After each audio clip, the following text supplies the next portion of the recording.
Let me know if you want any more of these. So this is a true history of our planet, very condensed, but I can recommend some books, etc. So there's a planet called Planet X, which is what NASA calls it, but it's actually called Nibiru, and that was written in the Book of Enoch, which was a book, not really a book, but more tablets, etc. Written a couple of thousand years before the Bible, and in fact was the original Bible. However, we've changed it. The only original Bible that's left is the Ethiopian, which is still the Book of Enoch, and it talks about a race called the Anunnaki, which are about 12 foot tall, and they came to Earth and they landed. That's why you see the Sumerian tablets. They landed in a place called Eridu, which is in old Iraq, which is near Egypt, which is why the history of those places are the oldest histories we've got. So if you want more, let me know, and I'm running out of time here, but I will carry on more. So following on from the Book of Enoch, which talks about the Nibiru planet, which has a 3,600 year elliptical orbit. That means the Anunnaki who live on it, for one of our years, is 3,600 there, so they could sleep here on Earth for 100 years, and to us it would, or to them it would be one night, but to us obviously it's 100 years.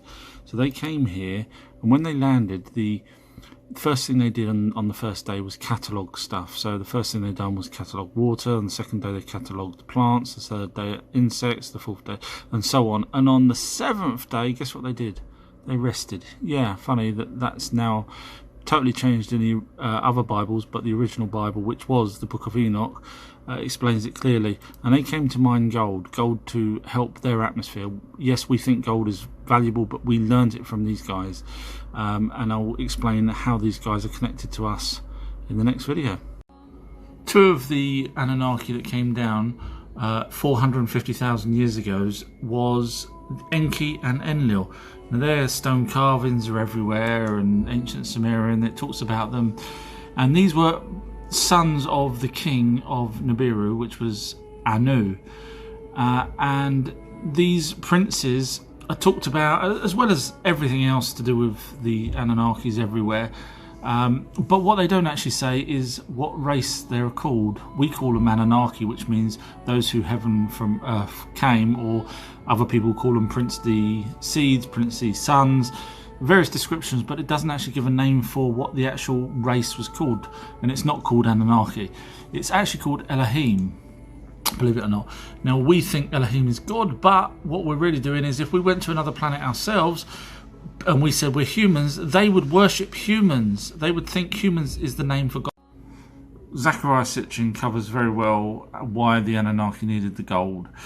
But basically it was to sprinkle it over their own planet's atmosphere, so they were after powder gold, which 450,000 years ago they had to mine themselves. Now after a while they realised that they could probably create a worker for them from the indigenous humanoid people, shall we say, that was on the planet at the time. So they finally created, now bear in mind the Anunnaki live a lot longer than we do because of their year compared to our year. So over a couple of thousand years they eventually created the first humanoid. They did many experiments, and the first one was called Adam, which is basically in Hebrew turns out to mean human. So they took from the rib. The rib is the best place, according to our doctors, to take stem cells, etc. So then they created Eve. So I just have to address the people that asked for proof. I've already replied back to a few people, and I've mentioned, that the fact that these giant statues, which are symmetrically perfect, which dated, thousands of years BC, the Dead Sea Scrolls, the scriptures, the hieroglyphics, which were in Sumerian cuneiform, and anyway they just wrote back saying no, that makes sense, so they clearly don't. So I'm not going to bother trying to explain. So we've got elongated skulls. Now these are Anunnaki skulls. Now they're totally different from skulls that are headbound, because our skulls, human skulls, have these sutras, forgive me if I say that wrong, whereas the Anunnaki skulls do not, the ones with elongated heads. Now even the Museum of Malta has a skull, but they kept it hidden. Yeah, I wonder why. I'm running out of time. I'll talk to you on the next one. Sorry. I get asked whether I've got any knowledge of the subjects I'm talking about. I've been on radio stations, American ones, that talk for an hour. I've had 30 years of research. So basically, going back to the Anunnaki creating the humans, they did it using their own DNA and the indigenous life that was here at the time. So to do that, they had to fuse our chromosomes. So we have 23, every other hominid had 24, which leads us then to the bloodlines. So Adam and Eve's bloodline. So Noah, if you remember, was 950 years when he died.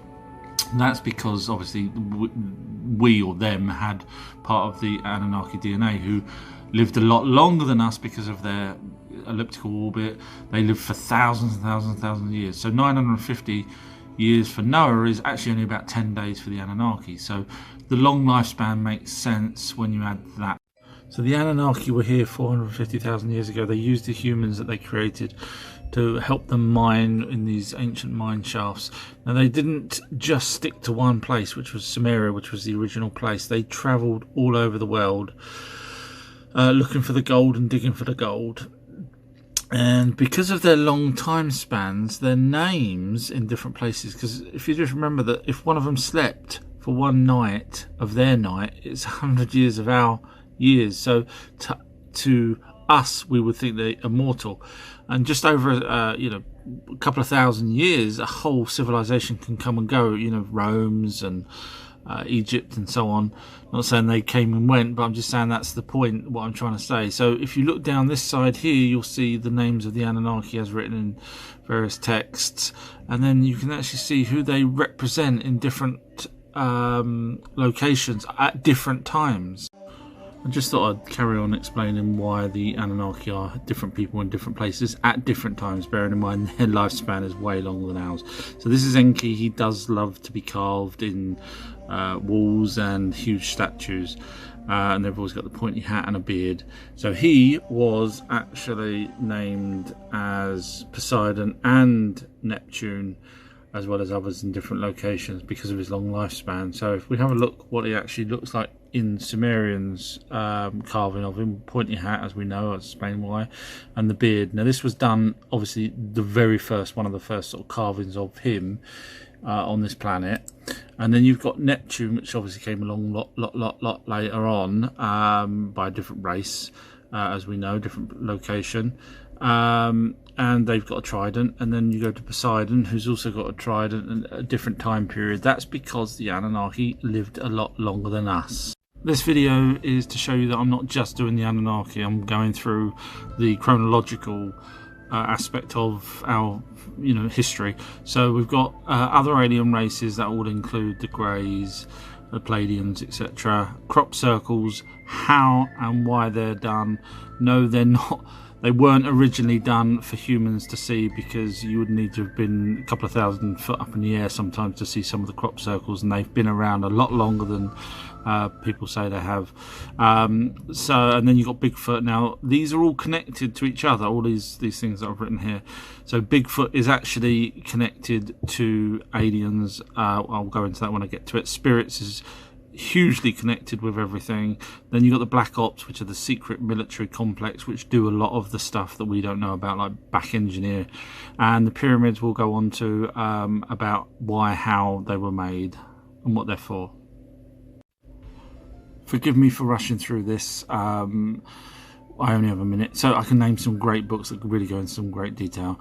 So we're up to the Anunnakis created the Homo sapiens sapiens to do their work for them, and the first written language is the ancient Sumerian cuneiform tablets, which is obviously their own language, and that was created and found in Sumeria, which is where the first buildings were ever built, and they built these pyramids. They're called step pyramids or ziggurats, so forgive me for spelling it. So that makes sense, and that's where the oldest civilization's been found, Sumeria. So everything makes sense that they landed there, and that's where they first set up bases. But they did travel, and they travelled to Africa to look for gold, and they found gold, and there's a lot of mine shafts, ancient mine shafts. So while they were there, that's where they created the first Adam, or first Homo sapiens sapien, which matches our doctors. What we say now is where the first human come from. I mentioned in the last video about the huge buildings in Samaria, and obviously they built other buildings in all over the place, and they did also build Stonehenge and things like that. And the reason why they done that is because they actually took power from the earth, its resonance. I know it sounds really far-fetched, but it actually works true. The best person to explain all of this in a lot better detail than I can in these short videos is a guy called Michael Tellinger.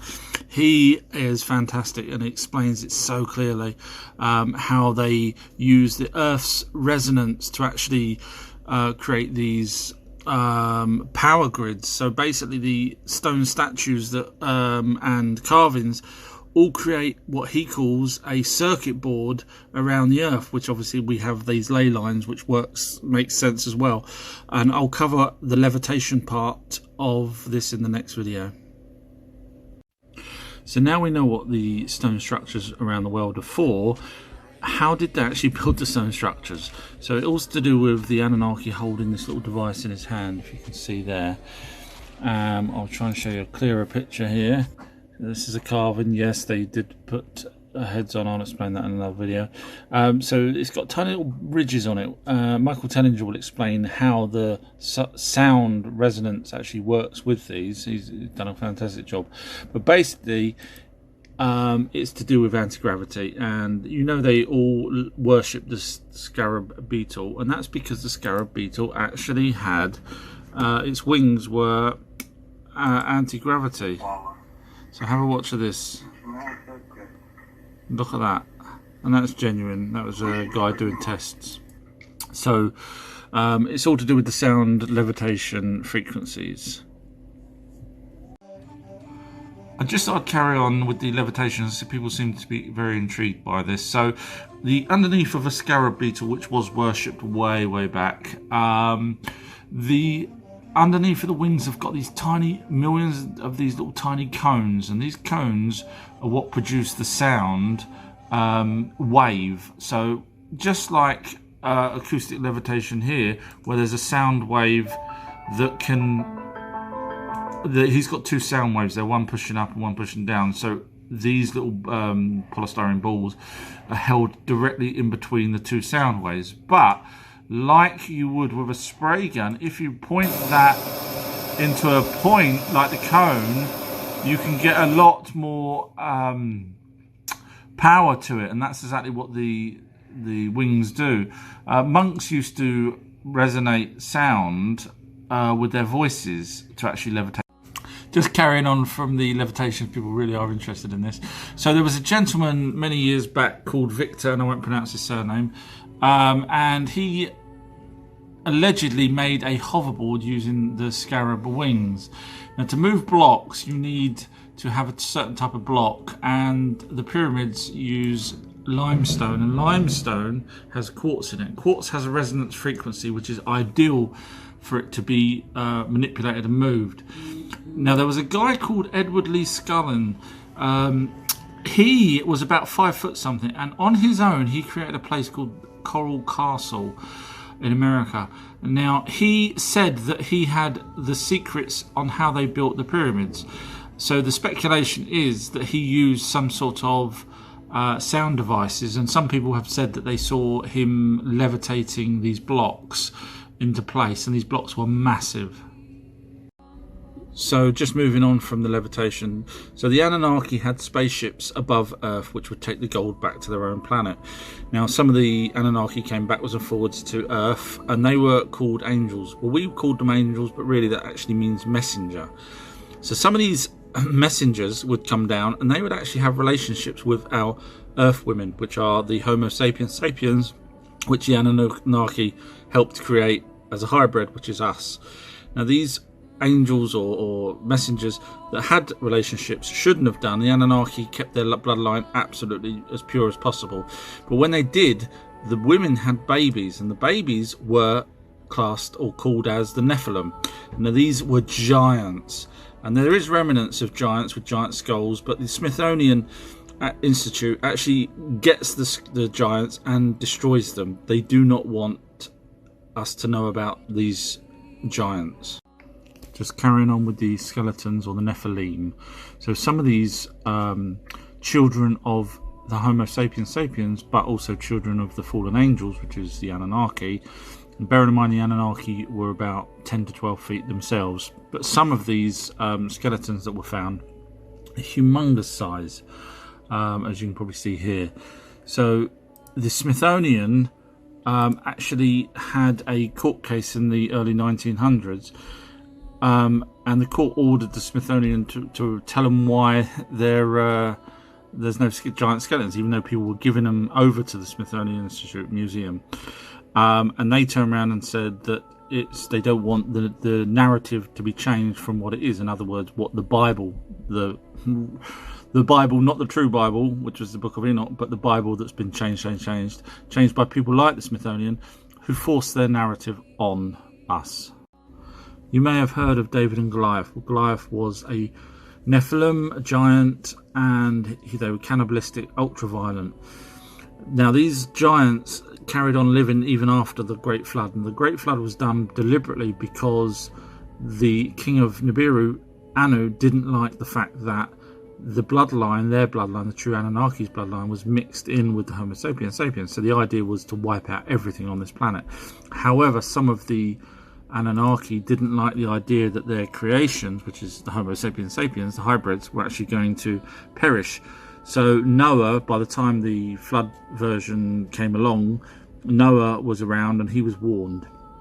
Now, there is some speculations that the giants are still around to this day.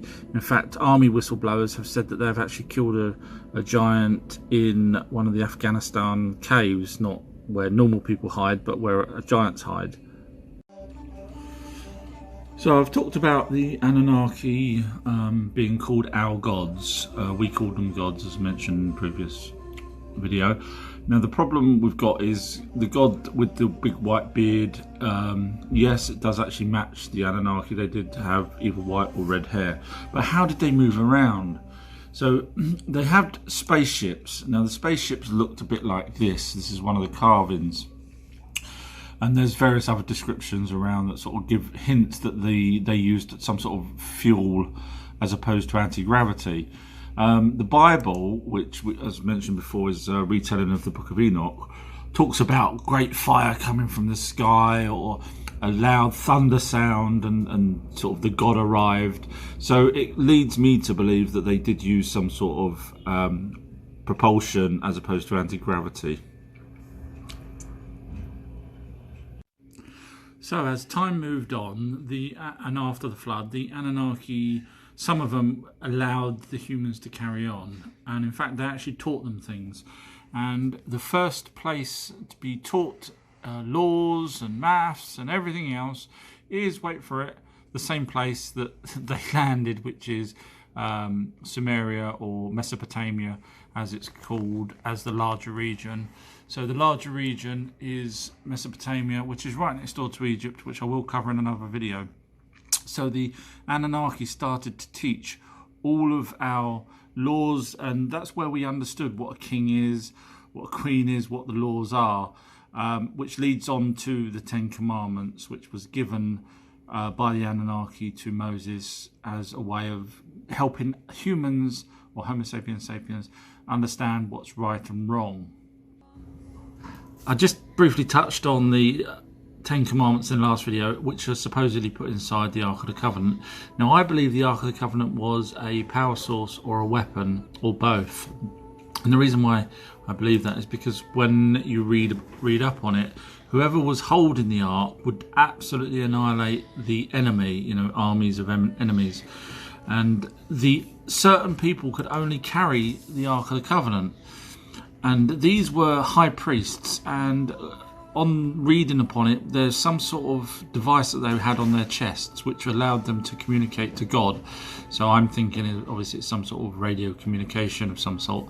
But what's interesting is the size of the covenant is in cubits, is exactly the same size as the what they called the tomb in the Great Pyramid, the King's Chamber. But it wasn't a tomb, because no one was ever buried in I just want to thank everyone so far that's following me and that's sent nice messages. For those that have just joined, we've been talking about the Anunnaki. There's 20 videos already done which cover such subjects as levitation by the Anunnaki, gods, giants. So please go back and watch them. It's fascinating. I'm sure you'll agree. But for the future, I am trying to do this in chronological order. However, what I've wrote here is just showing you some of the things that's coming up. Cattle mutilations, dinosaur and man. Yes, dinosaurs did coexist with man. We'll be talking about crop circles. We'll be talking about Mars. Who was on Mars? What happened to Mars? And is anyone still on Mars? We'll talk about the moon, the inner earth, souls and pyramids, as well as so much more. Now, I post up generally every day, so please do feel free to follow. And any questions or comments, I'm here to help. Thank you. So the Anunnaki tried to wipe out the Nephilim and humans at the same time with the flood. Didn't quite work, and then the Anunnaki agreed that they will let the humans live, and in fact they even started to teach us agriculture, etc. Now, the buildings that the Anunnaki built, a lot of them were on ley lines, and a ley line is a power grid of Earth. So, for example, the Great Pyramid is smack bang on a ley line, right in the middle of one. And you've got other structures such as Stonehenge, you've got, which later goes on a ley line, you've got, so many people were talking about it, but also where it doesn't, where it's not on land and the ley line crosses, there are monuments, so still these structures. So for example, Bermuda Triangle has a pyramid apparently at the bottom of the ocean. Okay, so ISIS apparently decided to take pictures of themselves destroying Sumerian artifacts, Sumerian being Anunnakis. Now, that's really weird because obviously it's something that they really wanted us to see, but I can't see why that would have affected them, whether or not Anunnakis were here or not. But eyewitnesses have said that these ISIS people had headphones on, headsets on, and people were saying that it was actually the Black Ops doing it, secret Black Ops, to destroy evidence of the Anunnaki. Now, even the people that worked in the museum said that when the ISIS came in, they actually only stole real artifacts from Sumeria, not the fake ones that look real in the museum. So why would ISIS do all that? They probably didn't. It probably was the Black Ops destroying evidence. Okay, this one's going to blow your mind because we're supposedly descendants of monkeys, which is kind of weird because monkeys should have evolved into us, in which case why they're still monkeys, but that's another subject for another time. So monkeys apparently have 96% DNA of humans, so therefore, hey, that's it, that we are from them. But however, a banana has 60% of our same DNA, so you see where we're going with this. So some religions say don't eat pigs, and the reason why they say don't eat pigs is because about 10,000 years ago the Anunnaki was running out of food. So what they done was they genetically modified human and wild boar to create the domestic pig, and that actually matches up with the time frame that our scientists say now. And the amount of things that the pigs have that we have compared to what monkeys have, they have virtually nothing of ours. The pigs have so many things: teeth, skin, liver, blah blah blah. Now, I've touched on the Anunnaki's elongated skull. Now, these pictures here are from head binding. Now, the children or babies that were born around the time of the Anunnaki being here, and in the same place, believe it or not. Yes, Sumeria was the first place to have head binding. Now, they was recreating what they could see, which was the Anunnaki with their elongated skulls. Now, the Anunnaki loved to be worshipped, as you can see by the many of these type of carvings. But the Anunnaki actually fought amongst themselves, partly to do with us humans, or Homo sapiens sapiens, and partly to do with greed. Yes, they were greedy. Now, they had so many wars in between that time period from them arriving here to about just 2,000 years ago, 3,000 years ago. One such war was a nuclear blast. Yes, and I will explain that in the next video. So I'm just carrying on from where I was talking about the Anunnaki fighting themselves, and they did have a massive explosion. Now in the Bible, I don't normally talk about the Bible, but the reason why I'm talking about the Bible now is because the Book of Enoch did end at some point, and where the Bible obviously was a retelling of the Book of Enoch, it carried on and was added to. So the Bible has got actually extra things in there that the Book of Enoch doesn't. And one of the bits I'm talking about here is where there's an explosion, a mass destruction, and the flesh will rot from rot from the people, and their eyes will rot in their sockets, etc. So if you look at what a nuclear explosion causes, it causes a very similar sort of radiation, burns, etc., etc. And to have an explosion, you would find in sand areas. So Western Egypt, which is roughly where they had the explosion, there is green glass, which is caused by an explosion. So we're looking at Noah's Ark here, which we believe is what it looked like. However, recent translations of Dead Sea Scrolls and other texts suggest that it was a pyramid shape. The problem with a pyramid shape is it's really bad to float on water. Now there are UFOs, modern UFOs, that are shaped as pyramids. There's videos of them online. However, I do not personally believe the Anunnaki used pyramid-shaped UFOs at that period. So Noah lived for 900 and something odd years, and that's possibly because he was a descendant of Adam and Eve, which was a hybrid of the Anunnaki. However, recent readings and translations of the Dead Sea Scrolls have suggested that he was actually inserted into his mother as a fetus, and then when he was born, he came out with this glowing skin. So therefore he's a different type of being compared to the others. Now Jesus also had a glowing skin. So I was just talking about Noah and the fact that he may have been artificially inseminated into his mother's womb, which makes him a different lineage to the Adam and Eve people that's followed on from that. So he may have different DNA and different blood type.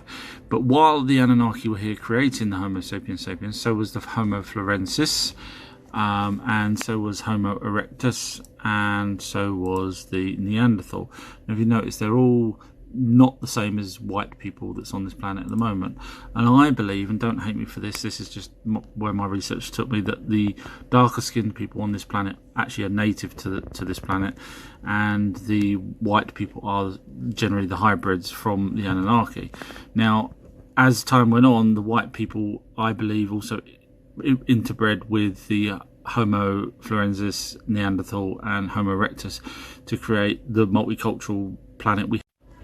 So I was just talking about Noah and the fact that he may have been artificially inseminated, and if that's the case, then his lineage is different to Adam and Eve's lineage, which would explain why we have different blood types. And one such blood type is rhesus negative, and that's a really weird one to have because it actually destroys and kills babies.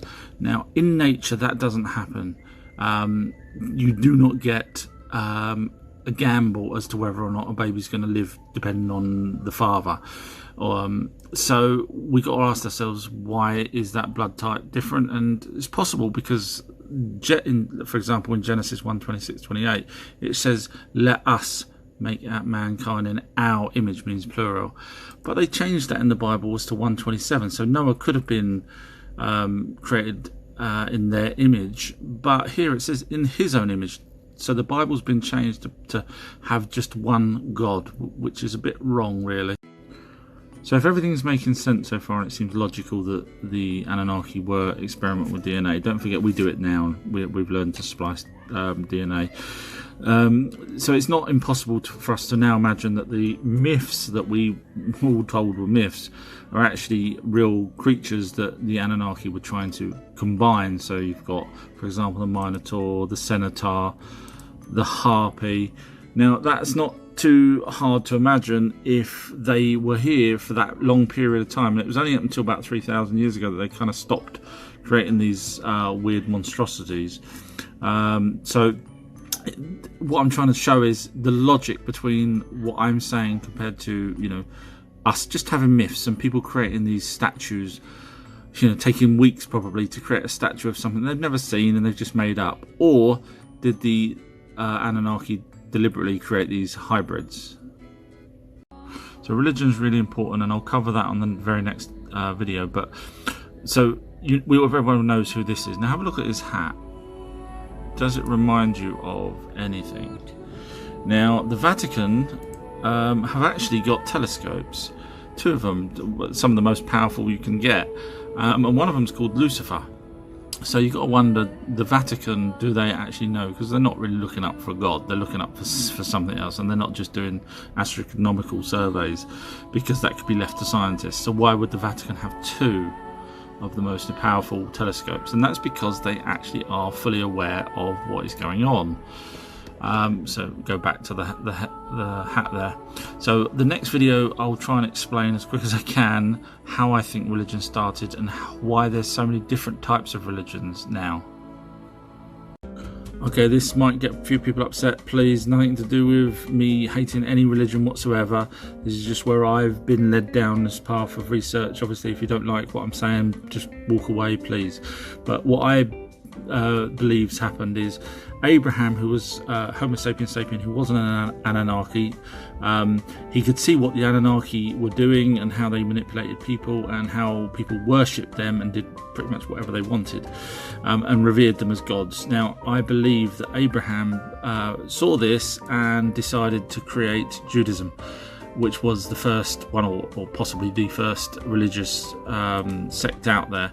So he did that in, wait for it, Mesopotamia. Oh yes, funny, that's where if you've watched all the other videos, you know why Mesopotamia is so important. So then other people started to follow suit and started creating their own religions to get the same power that he had and that the Anunnaki had. I'm just going to address the people that say there's hardly any information out there. The whole point of why I'm doing this is because there's no information out there, or hardly any information. And the reason why there isn't is because over the years it's been suppressed. If you believe the governments are squeaky clean and they'll tell you everything, then I've got some fresh air I can sell you. But they do hide things. Now there's these new sites popping up, fact-checking sites, which debunk things. And I'm slightly worried that these might be fake sites that are designed to make whatever you say, whether it's, you know, you've seen a UFO or whatever, and debunk you. Now there was a guy called Bob Lazar back in the 80s who allegedly said that he'd worked on a reverse engineering a UFO, crashed UFO, and everything that he said was debunked. But now it looks like he's actually was telling the truth. So I'm not getting paid for this. I'm not going to go and do your research. I've done 30 years of it. If you don't believe me, that's fine. So I'm just moving on slightly from the Anunnaki. We'll cover them as we go along still. But we're talking about now the universe and how the universe was created. And obviously the main theory is the Big Bang, but obviously there's the problem that what was before the Big Bang, and why isn't there more of whatever it was that created the Big Bang happening? But it expanded outwards, as scientists say. So if we take the analogy that it's a bubble, and one of these bubbles, the actual, what makes the bubble up is matter. If the adjacent bubble bursts and the matter goes inside our bubble, then that could be creating the stars, the universe, etc., and also would explain why the universe is expanding, and eventually our bubble will pop and whatever's in our bubble will go into the next bubble. So this would also help with the adjacent multiverses and multiverses and things like that. So it's a possibility. People talk about us being in simulation. Let me just quickly tell you a story about a bloke that kneeled up against, with his head up against one of these stones, which is a stone doorway, ancient.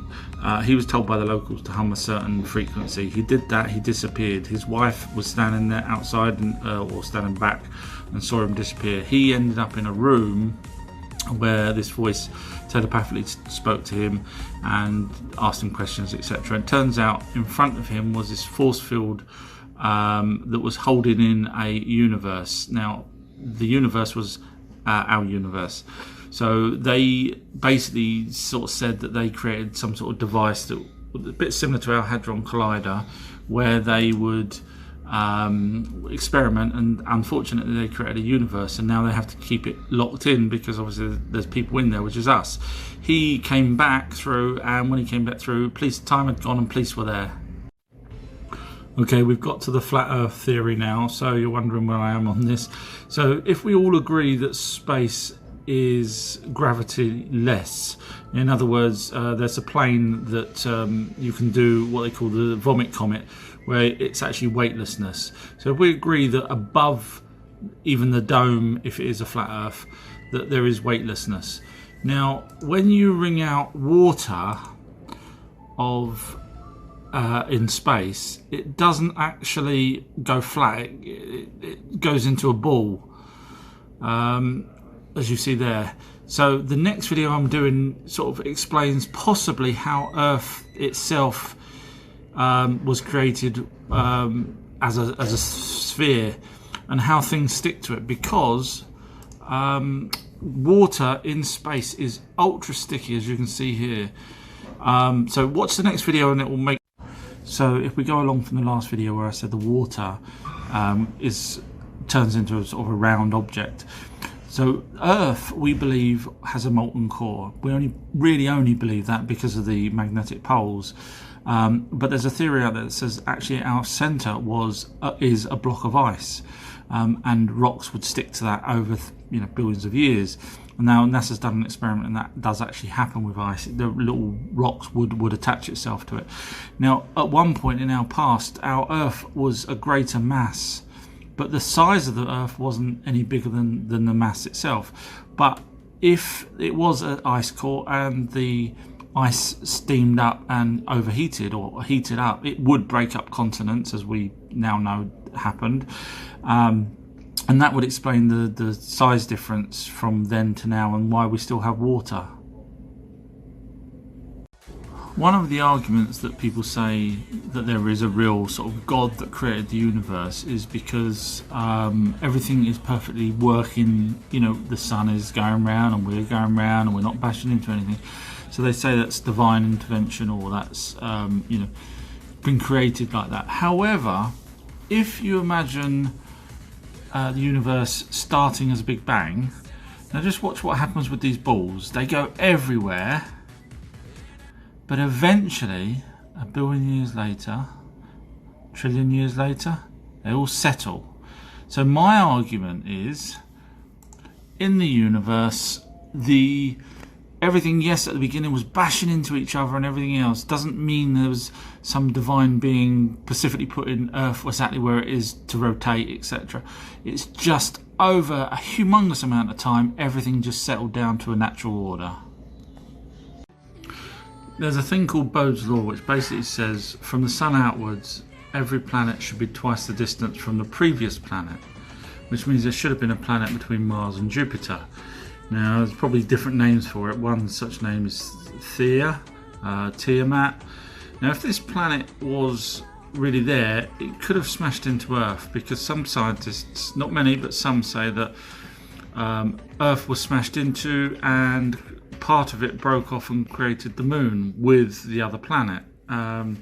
So, for example, Daniel Hurwitz used samples from meteorites from the moon and suggested that the isotopes and titanium and oxygen, etc., was created from Earth and this other planet.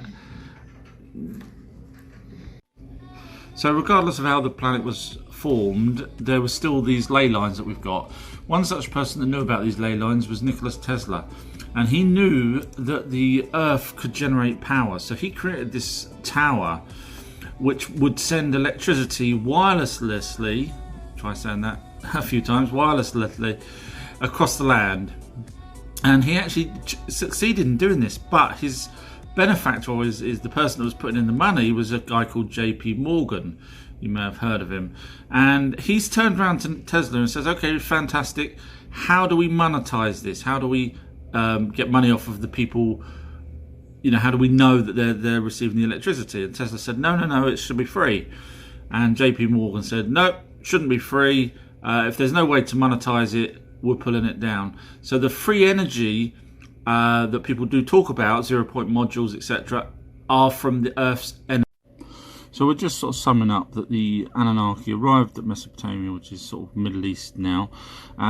They did travel to Africa to create mines, and they also created Adam and Eve there, but they also travelled a lot further adrift. But Mesopotamia is the main area where they had actually fights over different territories. The Anunnaki did, and one such fight resulted in a nuclear explosion where you ended up with green glass, which is only achieved when you have some sort of nuclear explosion. Now in the Bible it talks about what happened to people when this happened. So obviously we now know it's a nuclear explosion, but they said things like, you know, the skin was falling off and the flesh would rot from their eyes. So if you look at what actually does happen, you know, to a person with a nuclear explosion, the same sort of effects happen with radiation and skin burns. Okay, so we're going to slightly move over from Mesopotamia to Egypt. And first thing you need to do is unlearn everything that you think you know about Egypt, because what you are told is, for example, that the Great Pyramid is 4,500 years old, and that's because there was a cartouche inside the pyramid and it was graffiti, and it basically said that it belongs to Khufu, so that makes it dated to around 4,500. Anyway, the last couple of years that cartouche has been proven to be fake, and what happened was two prominent historians and archaeologists were fighting each other in trying to get recognition. And the one of them, I can't remember his name, one of them went into this Great Pyramid, went right up to the top and faked this cartouche so that he could then claim that he now knows who created the pyramid, and so he got the recognition. However, the date of that is completely wrong, and I'll explain in the next video. So in the last video I just said that the dates are fake because of the people believing that it's the Khufu's pyramid. So we know that it's fake, the dates, because the weathering. Now lots of reputable scientists have done weathering on the Sphinx, etc. Obviously it's slightly harder when you had the pyramids had an outer coating, and that's all gone now. But so on the Sphinx, they date it back to about 10 to 12,000 years. Now, bearing in mind, mainstream say 5,000, but 10 to 12,000, we should have been hunter-gatherers. We shouldn't be building anything. So they obviously don't want us to know our true history, and if you've watched the other videos, you know why. Now, bear in mind that the pyramids are not tombs. Everyone says they're a tomb. They're not. No one was ever buried in a pyramid. So please get that out of your head. Start unlearning what they've taught you. Pyramids are something totally different, and I'll explain later on. So if we look at Egypt there, we can see Jerusalem and Israel, and we all know who was born around that area there. And so this is all to do with Mesopotamia and the Anunnaki land in there. So you can see they sort of spread out. Now Egypt has a connection with the Anunnaki, and that's because look at Queen Nefertiti's long elongated skull. Yes, she did have one. Her husband, wait for it, Akhenaten, who was also shown there, had an elongated skull. Difficult to show on these pictures, but yes, he did. And Tutankhamun recently, in a BBC documentary, done a head scan of their child, Tutankhamun. Now people could say, oh well, that's because they were inbred and whatever else, but if you go back to everything that I've already said about the elongated skulls from Anunnakis, you can see why the rulers, and only the rulers, had the elongated skulls. There is one thing I'm actually unclear on, and that's how the Sumerian or the Anunnaki's writing, which is what you can see on the screen at the moment, how that ended up changing to the hieroglyphics in Egypt. Now there was a huge difference in time, you know, we're talking tens of thousands of years. So did the Anunnaki perfect their writing into the hieroglyphics, or was it a faction that split off from the Anunnaki that started to create their own language separate? Now there is the story of Babel, the Tower of Babel, but that I believe came a lot later, when humans or Homo sapiens travelled a lot further around the globe. So I'm unsure on that. If anyone's got any answers to why the Anunnaki's writing changed over tens of thousands of years, unless that's natural. I'm just going to show you why you can't trust mainstream. So they're saying that Khufu's pyramid was built in 20 years. Now, that's by pulling it up like that. But there was over 2.3 million stones, which means you have to have placed one every 2.5 minutes, which is pretty darn impressive. But that's not including over the 20 years that the Nile floods up to the pyramid, or did back then anyway. So they would have had to have stopped, and that means they're also working through the night as well, just to get the 2.5 minutes. So straight away that blows them out of the water. Now the problem with doing it this way is the quarry was actually less than a mile away. So you would have had to have people literally right behind this lot, right here, and the next one, and the next one, and the next one, for a mile long. But that wouldn't have worked. You would have had to have zigzagged the slopes to get it to even close to that, because obviously it was a mile. So just carrying on as to why the mainstream lied to us. So if I can just read you from an excellent book. There are some marks on a few stones that appear to be saw marks, so the conclusion is that the copper saws created these marks. However, the amount of copper saws required to cut 2.3 million stone blocks would be a huge amount. It would be in the tens of thousands, if not hundreds of thousands. Yet there was only a mere handful found, which might suggest that saws were used but not used for the whole process. The saws didn't have teeth like modern saws. Instead, it suggested that it was sand that was used with the copper to rub against the stone to cut it. That's not going to happen with cutting limestone 2.3 million blocks in 20 years. You would have needed a humongous workforce, plus the amount of logs you would have needed to have rolled the... It's just totally impossible. So there's people out there that say that the pyramids match or point to Orion because of the shape of the two pyramids plus the smaller one slightly off center of them. Now they say that because there's these shafts that come out of the pyramid and they point up to, well, up to the sky, but people have reversed the dating back to make it fit with where Orion was. So in other words, now they wouldn't be pointing at Orion, but 2,500 years ago it would be. So they're saying, oh well, that's another reason why it's real, or 10,000 years.